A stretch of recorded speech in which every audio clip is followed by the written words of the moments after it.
Ethan and I had been together for 7 years, and he had always been good to me. All our friends kept asking when we were going to get married. One day, by chance, I walked into his unlocked study. I found him still recovering from a hangover. Next to him hung an exquisitely beautiful wedding dress. The card read, "To the love of my life, Willow." Willow wasn't my name. When I called Ethan for dinner, he was hunched on the sofa, phone in hand, the screen's light flickering across his face. "Ethan, dinner's ready," I called out softly. He seemed oblivious, his gaze fixed on the phone, fingers rapidly scrolling. I leaned closer and saw he was on a call with Alex. Alex, Ethan's best friend since childhood. The call was on speaker, and Alex's words came through clearly. "Ethan, I heard Willow is back in the country, did you know?" At the mention of Willow, Ethan's body stiffened abruptly, his eyes becoming deep and complex. He froze for a moment, as if processing the sudden news. Unaware of Ethan's change, Alex continued, "I heard she came back this time to get married." The words struck like thunder. Ethan's face changed instantly, a flicker of panic and pain crossing his eyes. He glanced at me hastily, then switched off the speaker and walked quickly towards the balcony, phone still in hand. I stood frozen, watching his retreating figure, a wave of unease washing over me. Willow, the name wasn't unfamiliar to me. She was Ethan's childhood sweetheart and his first love. Though had never mentioned her to me, I had pieced together their history from others. Ethan and Willow had been together since high school. Talented and remarkably attractive, they were the golden couple of the school. However, after high school graduation, Willow quietly went abroad. No one could reach her, and even Ethan didn't know why. Ethan was simply broken up with, without explanation. Ethan probably never expected to hear about Willow again, let alone news of her impending marriage. Ethan S. stayed on the balcony for a long time. I didn't know what he and Alex discussed, but his tightly furrowed brows and heavy footsteps revealed his foul mood.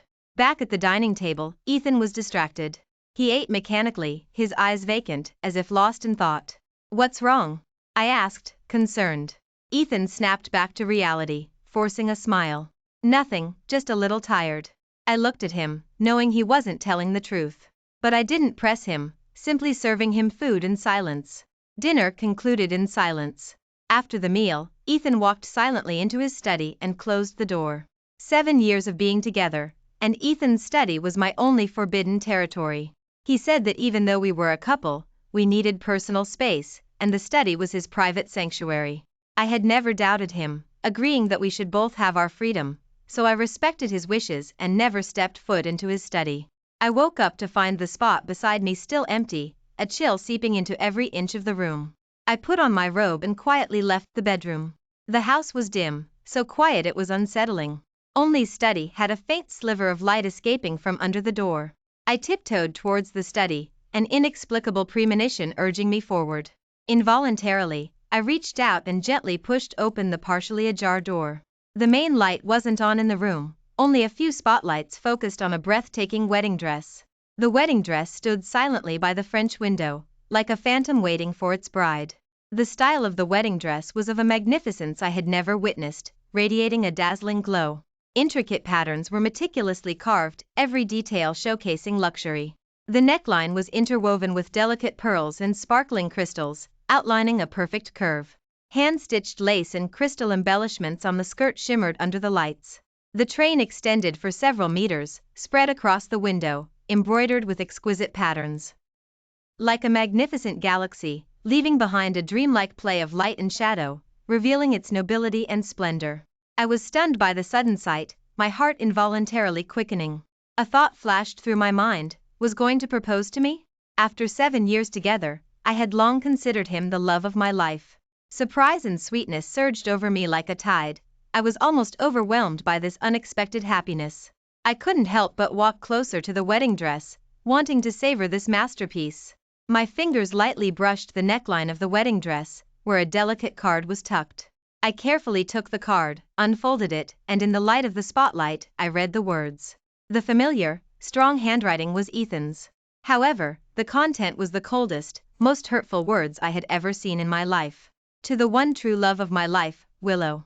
My body instantly stiffened, my mind a complete blank.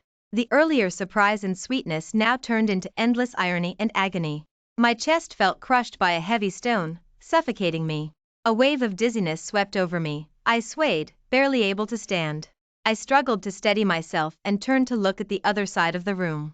Ethan was slumped over the desk, his cheeks flushed with an unnatural redness. He, who was always so self-controlled, had several empty wine bottles scattered around him. He was still mumbling, his voice low and indistinct. Listening closely, I realized he was calling Willow's name. For a moment, I felt as if my heart had stopped. So, his study, the one place he never let me enter, held his true love, all his deep affections and secrets. So, Ethan, after 7 years of being with you, what exactly am I? A casual replacement? Or just a comfort when you were bored? Tears streamed from my eyes. I felt a despair and pain I had never known before. Looking at Ethan before me, everything felt so unfamiliar, so ironic. I don't know how I escaped the study or how I got back to the bedroom. All I knew was that my world had completely shattered in that moment. I lay in bed, staring blankly until dawn. Morning light slipped into the bedroom through the gaps in the curtains, painting the room with a faint golden glow. But I felt no warmth at all. My mind was a chaotic mess, like tangled threads, impossible to untangle. Footsteps approached. I lay with open eyes, staring blankly at the ceiling. Ethan saw I was awake, paused, then offered a gentle smile. "Why are you up so early?" He walked to the bed, leaned down, and reached out to kiss my forehead as usual. I turned my head slightly, avoiding his kiss. Ethan noticed the subtle movement. He paused, seemingly surprised by my reaction. His hand moved towards my forehead, and he asked softly, "What's wrong? Are you feeling unwell?" I turned my back to him, closed my eyes, and said in a low voice, "No, I just haven't fully woken up. I'll sleep a bit more." My voice was very light, very faint, as if I were talking to myself. Ethan stood up, tucked in my blanket, and said, "All right, then you get some more sleep." I didn't reply. After a while, I heard Ethan moving around the room. He pulled the curtains tighter for me. "Alex is coming to find me at noon. We're eating out," he said. "Machem," I responded indifferently. The door clicked shut, and silence fell over the room once more, broken only by the faint chirping of birds outside the window. Ethan's thoughtfulness and tenderness were still the same, but I couldn't feel an ounce of sincerity. It was like a window that, once cracked, you'd always worry would suddenly shatter one day. When I woke up again, it was already noon. I slowly got out of bed, washed up, and changed. Downstairs, Alex was already sitting on the living room sofa, talking with Ethan. I stood on the stairs, dimly hearing their conversation. Ethan took a rather large gift box from the study and handed it to Alex. "Do me a favor and give this to Willow," he said. Ethan's voice was low, devoid of any emotion. Alex took the gift box, opened a corner to peek inside, then quickly closed it again. His voice suddenly rose, filled with shock and disbelief. "Holy moly, Ethan, you're still hung up on Willow," he exclaimed. "She's getting married, and you're sending a wedding dress. Anyone would think you're going to crash the wedding."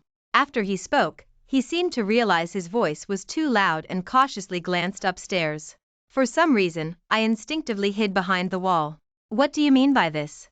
Alex asked in a hushed, breathy voice. "Don't worry about it. Just give it to her.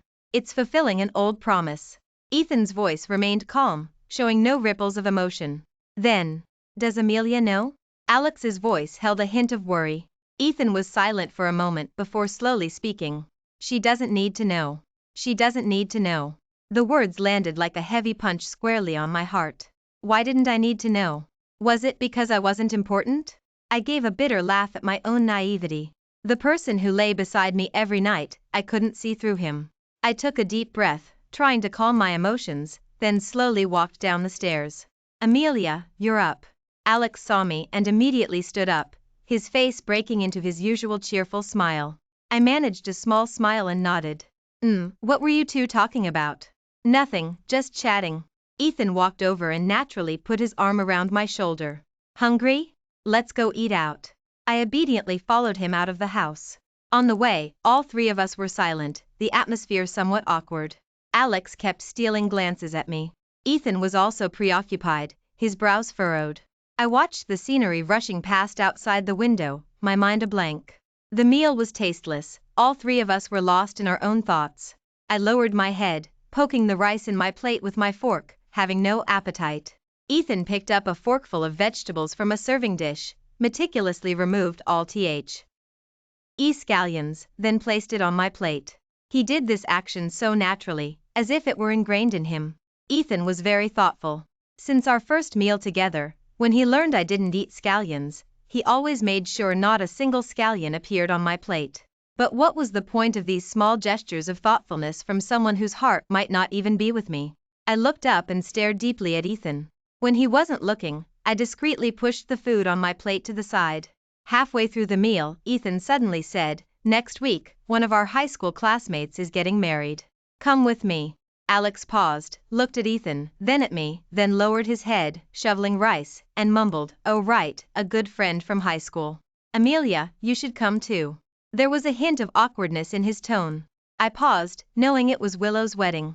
But what did Ethan mean by this? Sending a wedding dress, yet bringing me to attend her wedding? I didn't know, and I was too tired to think about it. I lowered my eyes, concealing the emotions within them, and said indifferently, "All right, when is it?" "Next," Ethan replied. "Okay, I got it."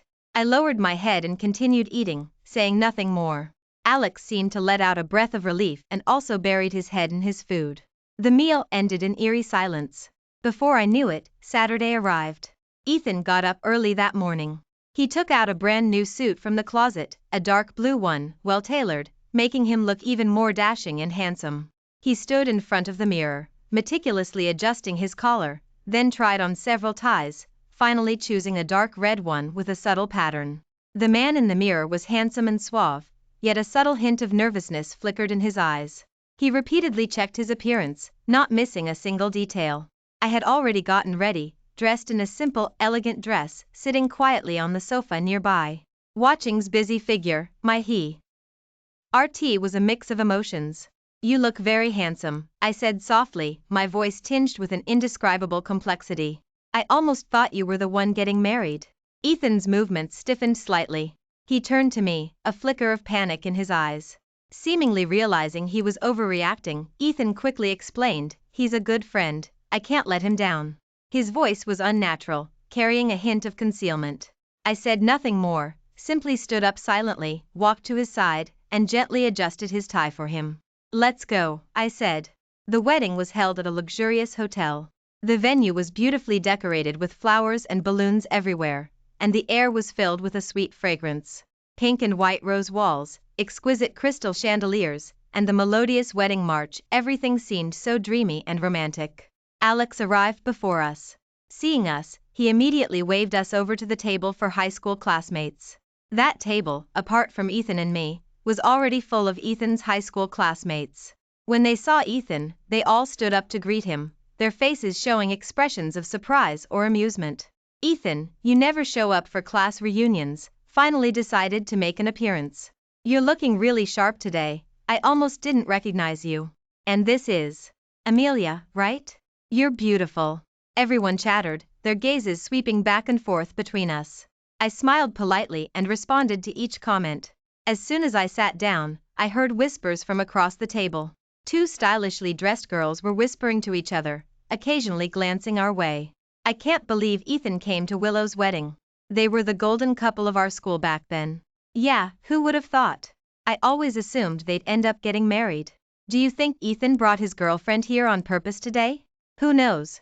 But I still think he and Willow are a better match. I was rooting for them back in school." My hand, clutching the glass, unconsciously tightened, my knuckles turning slightly white. Ethan clearly heard the whispers too, but he didn't explain anything, merely gave the two girls a faint glance. The two girls immediately looked down and fell silent. The MC's voice rang out, and the previously noisy crowd quickly quieted down, all eyes focusing in one direction. The heavy, carved double doors of the banquet hall slowly opened, and Willow, assisted by her father, walked in step by step. All the lights in the hall instantly converged on her. The diamonds glittering on her wedding dress were like sharp needles, piercing my eyes. It was the very wedding dress I had seen in Ethan's study. I felt Ethan beside me tremble slightly. His eyes were fixated on Willow, his gaze holding reluctance, nostalgia, and a hint of unconcealed sadness. He bit his lip tightly, seemingly unwilling to accept it. The wedding march played melodiously as the bride and groom slowly walked towards the center of the stage amidst everyone's blessings. The MC guided them through each part of the ceremony, reading vows, exchanging rings. When the groom placed the diamond ring on the bride's slender finger, Ethan suddenly stood up, said, "I'm going to the restroom," and hurried away. His steps were unsteady, he was practically fleeing. I sat in my seat, watching the direction he left, my heart turning cold. My nails dug deep into my palms, almost drawing blood, yet I felt no pain. It was a long time before Ethan returned. His usually neat hairstyle was a bit messy, with strands of hair falling over his forehead, obscuring his eyes, making his expression unreadable. The corners of his eyes were slightly red, as if he had been crying. He sat back down, said nothing, and just picked up a glass, drinking in silence, one glass after another. After a few rounds of drinks, the bride and groom came to raise a toast. Everyone at the table stood up, raising their glasses to wish them a long and happy marriage, and to stay together forever. Willow responded to everyone's blessings one by one, but her gaze lingered and finally settled on Ethan. At this point, Ethan's eyes were blurry, he was clearly drunk. He looked at Willow, a bitter smile playing on his lips. As the bride and groom prepared to raise a toast at the next table, Ethan suddenly stood up abruptly and grabbed Willow's wrist. His action was sudden and forceful, startling everyone. Willow was also startled. She turned around, looking at Ethan, a flicker of panic in her eyes. Ethan meticulously scanned Willow from head to toe, his gaze lingering on her as if trying to engrave her deeply into his mind. "Happy wedding," Ethan said, his voice hoarse and low, with a barely noticeable tremor. After speaking, he raised the glass in his hand and downed it in one gulp. He put down the glass, looked at Willow, gave a bitter laugh, and said, "If back then." Before he could finish, Alex rushed over, clapped a hand over Ethan's mouth, and chuckled, "Ha ha ha, Ethan's drunk, he's drunk. It's nothing, nothing. Everyone, please continue eating." As he spoke, he forcefully pushed Ethan back into his seat. I knew what Ethan was going to say. If they hadn't broken up and gotten married back then, would he be the one marrying Willow now? So, after 7 years together, his thoughts were never truly with me for even a moment? He simply didn't care that I was sitting right there, or that so many people were around us. It made me look utterly humiliated in that moment. I closed my eyes, fighting back the tears that threatened to fall. A wave of nausea swept over me. I wanted to vomit. I stood up and left the banquet hall, leaning over the toilet and throwing up everything I had just eaten. I still felt sick, wishing I could vomit out these past 7 years. When I returned to the banquet hall, the guests had dispersed, leaving behind only scattered debris and the lingering smell of food and wine in the air. I looked around, my gaze searching the proprietary banquet hall, finally landing on a corner. Ethan was slumped over a table, his body slightly leaning forward, head buried in his arms, his facial expression unreadable. Willow stood beside him, leaning slightly. Her figure appeared exceptionally soft in the light. "Ethan, why did you drink so much today?" Willow's voice was filled with concern and worry. Ethan slowly raised his head. His eyes were bloodshot, his gaze hazy and unfocused. "I'm fine." His voice was hoarse and low, slurred with drunkenness, yet he still tried to sound sober. "You say you're fine? Look at you, you're completely wasted," Willow chided. She reached out and gently brushed the hair from Ethan's forehead. Then she playfully complained, "You know you can't hold your liquor, why did you drink so much?" Ethan gave a bitter laugh, the corners of his mouth turning up slightly. "I'm happy, is that not allowed?" His tone held a hint of willfulness and childishness, as if he were pouting to Willow. Willow was momentarily taken aback. She was silent for a while before slowly speaking. "Ethan, are you still blaming me?" "I'm not blaming you, I just feel some regret." "Regret what?" Willow asked, trembling. "Regret that we didn't end up together." Ethan's words were filled with helplessness and sorrow. His eyes became dim and lifeless, as if all hope had vanished. "Willow, I genuinely thought we would get married, have children, and grow old together." "Ethan." Willow's voice choked, her eyes brimming with tears that threatened to spill at any moment. "I'm sorry, I'm really sorry." Ethan looked at Willow, his eyes full of pain and confusion. He struggled to sit upright, his voice trembling as he asked, "Why did you leave without a word back then? Why did you leave me alone?" Ethan seemed to be pouring out all the grievances and pain he had accumulated over the past 7 years. Willow's tears finally flowed uncontrollably. She choked out, I had something growing in my brain back then. Her voice was broken. "I was so scared. So scared I wouldn't get better. Every day I lay in that hospital bed. I thought of you constantly. Hearing this, Ethan's eyes instantly reddened. He pulled Willow into his arms, hugging her tightly, as if trying to merge her into his very being. Fool, why didn't you tell me? Why didn't you tell me? Ethan said, heartbroken and blaming himself, tears also streaming down his face. Willow buried her face in Ethan's chest, sobbing uncontrollably. I was scared. Scared you'd worry. Scared you'd leave me. After a long while, Willow slowly lifted her head. Her eyes were red and swollen, her face still streaked with tears. Ethan, you still love me, don't you? She asked. I knew it when I saw that wedding dress. You said in high school that when I got married, I could only wear the wedding dress you gave me. Ethan looked at Willow. He opened his mouth, but didn't know what to say. Ethan didn't deny it, only said in despair, but you're already married. I have no feelings for him, it's just an arranged marriage by our families, Willow said urgently. Ethan, you're the only one I love, always have been. As she spoke, she abruptly leaned in and kissed Ethan's lips. Her kiss was passionate and urgent, as if pouring all the longing and love of the past 7 years into that single kiss. Ethan didn't dodge. He closed his eyes, feeling Willow's kiss, his body trembling slightly as if suppressing something.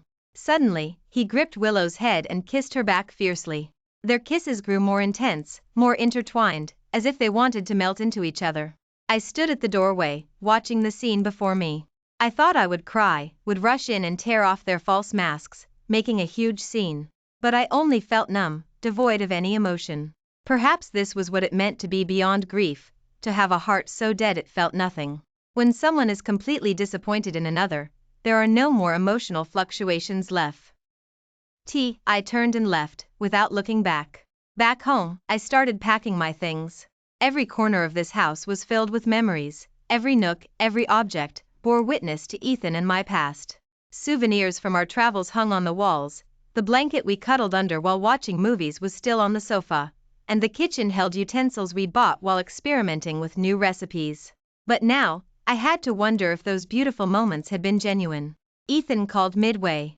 I just told him I wasn't feeling well and had come home early. There wasn't much to pack, really. Most of the things in this house Ethan and I had bought together. Since he didn't belong to me, neither did these things. So, after packing, I only had 2 boxes. I placed the boxes by the door and sat on the sofa, waiting for Ethan.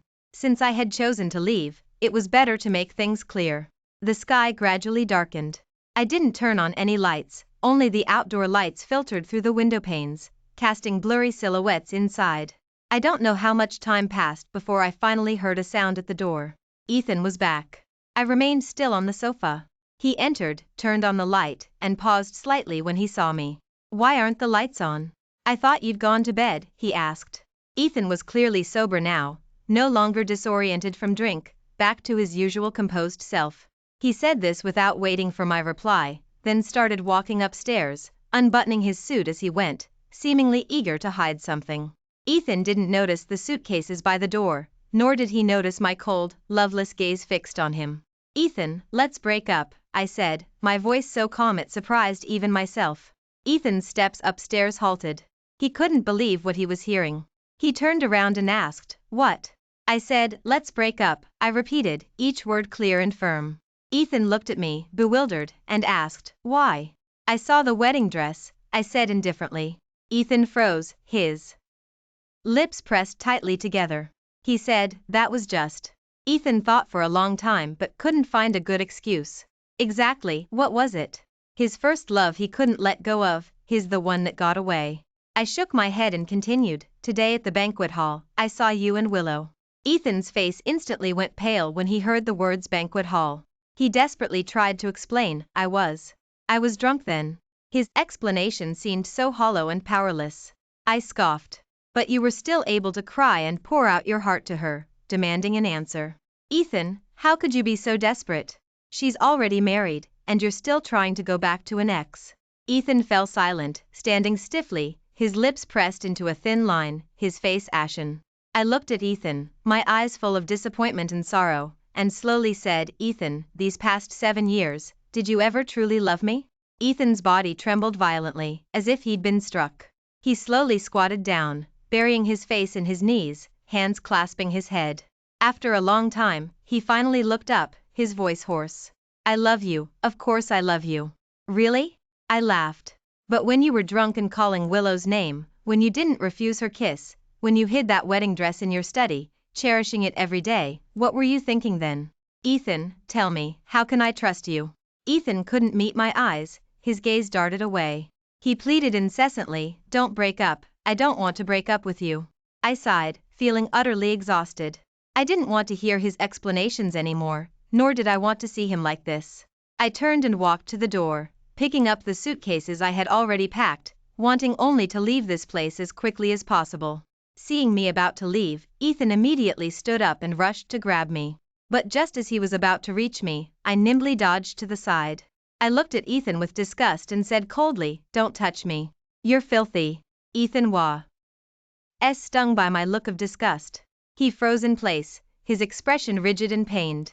He mumbled, don't go, please. I truly love you. I never thought about breaking up with you.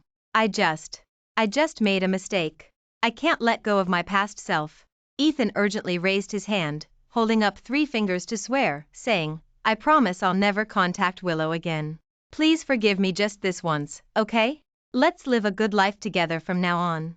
His voice was full of pleading and remorse, and a hint of hope flickered in his eyes. I looked at him calmly, not a single ripple in my heart.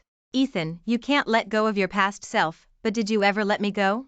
When I saw that wedding dress, I felt like my 7 years of feelings were all invalidated. You made these 7 years seem like a joke. Ethan, but I don't love you anymore. My voice was soft, yet it landed like a heavy hammer, striking Ethan's heart directly. Ethan's body swayed, and he stumbled back a few steps, as if all his strength had left him. His face was ashen, his eyes filled with despair and pain. I snatched the suitcase from his hand, didn't look at him again, turned, and slammed the door shut. The door slammed shut with a loud crash, completely separating Ethan and me into 2 different worlds. I dragged my suitcase, looked up at the sky. The dark night held no stars, only a few clouds moving slowly. My heart was calm, devoid of anger or sadness, only the lightness of relief. I'll just count it as bad luck that it took me 7 years to truly see someone. But I have more than just one 7-year period, I have many, many more. I took a few days off from the office, and after adjusting my emotions and state of mind, I returned to work. As soon as I arrived at the office, my colleague Riley mysteriously leaned over and pointed out the window. Amelia, quick, look. Your boyfriend's here again. I followed the direction of her finger and indeed saw Ethan standing downstairs, holding a large bouquet of flowers. Looking particularly conspicuous. He's been waiting for you downstairs with flowers every day you've been off, Riley continued. What's wrong? Did you two have a fight? I frowned. We broke up. Riley's eyes widened in surprise. What? You two broke up? I used to see your boyfriend pick you up from work every day, and I thought I'd find someone like that too. I didn't say anything more and returned to my desk. When it was time to leave work, I exited the office building, and Ethan was still waiting by the entrance. He saw me and immediately came forward, a hint of a pleading smile on his face. Are you that idle? What are you doing here? I asked coldly. Ethan had visibly deteriorated over the past few days. Dark circles showed around his eyes, and he looked utterly haggard. He pressed the flowers into my hand. Amelia, can we talk? People were coming and going at the office entrance, and I didn't want to attract more attention, so I got into Ethan's car. Ethan drove to my favorite restaurant. This restaurant was hard to get a reservation for, and I hadn't been there with him in a long time. Getting out of the car, I threw the flowers in my hand into a nearby trash can. Ethan saw my action, and his eyes dimmed. Inside the restaurant, Ethan skillfully ordered a few dishes, all my favorites. Seeing him about to order more, I cut him off directly. That's enough. Just say what you need to say. After the waiter left, Ethan looked at me, his eyes filled with pleading. Amelia, is there really no hope for us? I can start from scratch and court you again. Can we start over? If you brought me here to say that, then we have nothing to talk about, I said impatiently, standing up to leave. Wait. Ethan quickly spoke, then took a folder from his bag and handed it to me. I know I wronged you. These things can't make up for it, but I hope you'll accept them. I took the folder and opened it to find a stack of asset transfer certificates, representing almost half of Ethan's assets.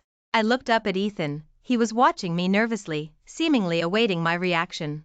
Of course I wouldn't refuse them. My 7 years of youth were worth this money. I closed the folder and said, "All right." And then, as if on cue, just as I picked up the pen to sign my name on the document, a syrupy, artificial female voice suddenly rang out. "Ethan, what a coincidence, you're here too." I looked up. It was Willow. The moment Ethan saw Willow, his body visibly stiffened, and a flicker of panic crossed his eyes. He instinctively looked at me, hastily explaining, "Amelia, I didn't know she'd be here." Willow gave Ethan a pouty glance, a hint of reproach in her voice. "Ethan, what's that supposed to mean? Amelia won't mind, will she?" Then, Willow turned her head, looking at me provocatively. As she spoke, she tried to sit down next to Ethan, but shot up as if he'd been electrocuted, quickly moving away from Willow and putting a significant distance between them. Frowning, he said in a cool tone, "Willow, you're married. It's best to maintain some distance." His voice wasn't loud, but it was clear enough for everyone nearby to hear. The atmosphere in the restaurant instantly turned awkward. Patrons who had been chatting softly all turned their gaze to our table, and a ripple of whispers spread. Some even pulled out their phones, discreetly filming. Ethan's abrupt action undeniably put Willow in an awkward position. Her smile froze instantly, and her face went from pale to flushed. "Ethan, what's the meaning of this?" Willow's voice grew shrill. "Why are you acting so righteous now? Weren't you the one who sent the wedding dress? Weren't you the one who said you were paying for me?" Her voice grew louder, drawing more sideways glances. Ethan's face darkened terribly. He swung his hand violently, and a loud slap landed squarely on Willow's face. Slap. The sound was crisp and loud. Everyone froze, including Willow herself. Clutching her slapped cheek, her eyes filled with shock and disbelief. The restaurant instantly fell into a dead silence. Everyone stared dumbfounded at our table, some even called the police. I quietly put the signed agreement back into the folder, then put on my mask, and stood up to leave the restaurant. The drama between Ethan and Lynn had nothing to do with me. I had no interest, nor any obligation, to get involved. I just wanted to get away from that place of conflict as quickly as possible. Stepping out of the restaurant, the air outside was fresh and cool. I took a deep breath, feeling the stifling feeling that had been weighing on my chest dissipate considerably. I didn't expect that the very next day, what had happened that night would be on the trending topics. All sorts of headlines popped up, like "Married cheats in public, simp sends dress," along with multi-angle videos. I didn't pay much attention, just watched it for a laugh. The next time I heard about Ethan was in the office break room.